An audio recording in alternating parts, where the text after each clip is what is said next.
அதிகாலை சூரிய ஒளியில் மிதக்கும் ஒரு சிறிய கிராமம். அந்த கிராமத்தில் நல்ல மனம் கொண்ட ஒரு பெண் வாழ்ந்தாள்.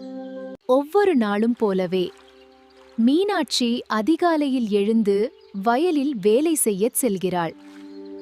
அந்த நாள் வயலின் ஓரத்தில் இருந்த பழைய மரத்தின் கீழ் அவள் ஓய்வெடுத்து அமர்ந்தாள்.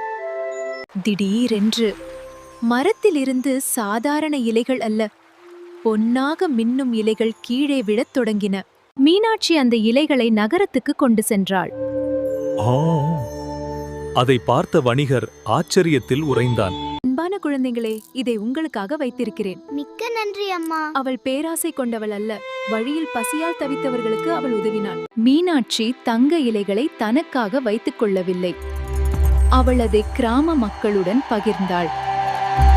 ஆனால் ஒரு இரவு 2 பேராசை கொண்டவர்கள் அந்த மரத்தின் ரகசியத்தை கண்டுபிடித்தனர். அந்த நேரத்தில் வானத்தில் ஒரு பிரகாசமான ஒளி தோன்றியது. அந்த ஒளியில் கிருஷ்ண தோன்றினார். நல்ல மனம் கொண்டவர்களை கடவுள் எப்போதும் காப்பாற்றுவார். மீனாட்சி கண்ணீர் மல்க கடவுளுக்கு நன்றி கூறினாள். அந்த கிராமம் என்றும் சந்தோஷமாக வாழ்ந்தது.